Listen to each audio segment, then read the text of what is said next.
Hello everyone, কেমন আছেন সবাই? আশা করি ভালো আছেন। তো আজকে চলে এসেছি রাজগীত কিচেনে নতুন একটা ব্লগ নিয়ে। তো আজ বানাবো হচ্ছে লাউ ডাল।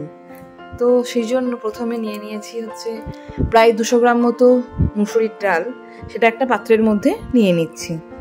এবার এটাকে ভালো করে আমাকে ধুয়ে নিতে হবে। তার জন্য আমি জল দিয়ে ভিজিয়ে রেখে দিয়েছিলাম, আর যত নোংরা আছে পুরো ধুয়ে নিয়েছি। আর এরপরে আমি গাজর কিছুটা কুচি করে নিয়েছিলাম, আর কিছুটা লাউ কুচি করে নিয়েছি। লাউটা কিন্তু পোস্ততে যেভাবে দিই সেইভাবে কেটে নিতে হবে। এবার আমি প্রেশার কুকার বসিয়ে দিয়েছি। আজকে ডালটা প্রেশার কুকারে করব। অন্য দিন মানে লাউটাকে আমি কড়াইয়ে ভেজেও করি, কিন্তু আজকে ডাইরেক্ট একেবারে খুব কম সময়ের মধ্যে কিভাবে সম্ভব সেটা করছি। তো প্রেশার কুকারের মধ্যে তেল দিয়ে তার মধ্যে 1 চামচ মতো সর্ষের ফোড়ন দিয়েছি, আর একটা রেড চিলি দিয়েছি, আর দিয়ে দিয়েছি একটা তেজপাতা। এবার কেটে রাখা গাজর আর লাউটাকে দিয়ে উপর থেকে দিয়ে দিচ্ছি হলুদ গুঁড়ো আর জিরের গুঁড়ো। এবার এটাকে ভালো করে নাড়াচাড়া করে নিতে হবে। তো দেখুন কি সুন্দরভাবে নাড়াচাড়া করা হয়ে গেছে, এটাকে পুরো কমপ্লিটলি এরকম একটা লুক এসছে।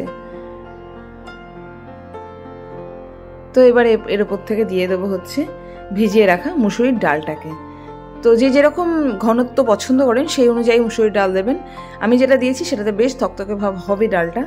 তো এরকমভাবে দিয়ে দিয়েছি এবং পুরো ডালটাকে মশলার সাথে মিশিয়ে নিয়েছি। এবার এর উপর থেকে দিয়ে দিয়েছি পরিমাণ মতো জল, স্বাদ মতো নুন, স্বাদ মতো চিনি। এবার এটাকে একটু নাড়াচাড়া করে নেব জাস্ট। এবার প্রেশারে আমি একটা সিটি দিয়ে দেবো। জাস্ট 3 থেকে 4টে সিটি পড়লে কিন্তু ডালটা রেডি হয়ে যায়।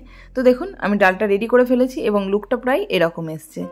তো গরম ভাতে কিন্তু বেশ ভালো লাগে, গরম হোক ঠান্ডা হোক বা রুটির সাথেও এই ডালটা খুবই ভালো লাগে। তো যদি কারোর ভিডিওটা ভালো লেগে থাকে তাহলে অবশ্যই জানাবেন। আপনার মতামত কিন্তু একান্ত প্রয়োজন। যারা দেখছেন যেন জানাতে ভুলবেন না।